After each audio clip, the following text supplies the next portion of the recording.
मायरा के सामने यह सच आया कि अभिरा ही उसकी असली माँ है। इस सच्चाई को जानने के बाद मायरा हैरान होने के बजाय बहुत खुश हो जाती है।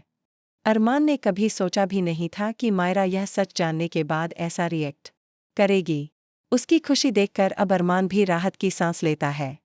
जब अरमान अभिरा को मायरा के पास लेकर जाता है तो अभिरा दौड़कर मायरा को गले से लगा लेती है और जोर जोर से रोने लगती है। अभिरा को यूं रोता देख मायरा उसके आंसू पोंछती है और कहती है, मम्मा, आप रोइए मत। अब मैं हमेशा आपके साथ रहूंगी। यह सुनकर अभिरा की आंखों में आंसू और खुशी दोनों साथ आ जाते हैं। सालों बाद अपनी बेटी की बाहों में उसे सुकून मिलता है। लेकिन इस पूरे नज़ारे को पीछे से गीतांजलि देख रही होती है। गीतांजलि को डर लगने लगता है कि शायद वह मायरा को खो देगी।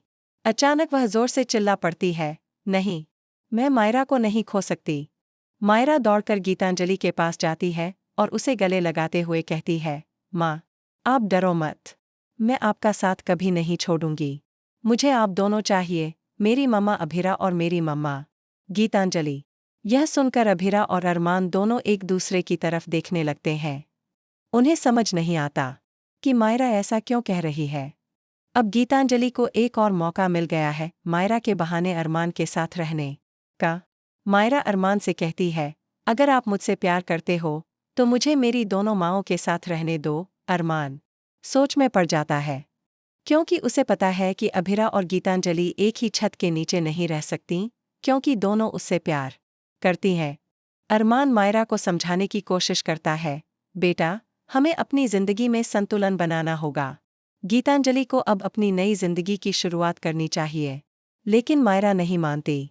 वह साफ कह देती है, अगर गीतांजलि मम्मा नहीं रहेंगी तो मैं भी नहीं रहूंगी। यह सुनकर गीतांजलि के चेहरे पर मुस्कान लौट आती है। अब उसे लगता है कि मायरा के बहाने वह फिर से अरमान की जिंदगी में आ सकती है।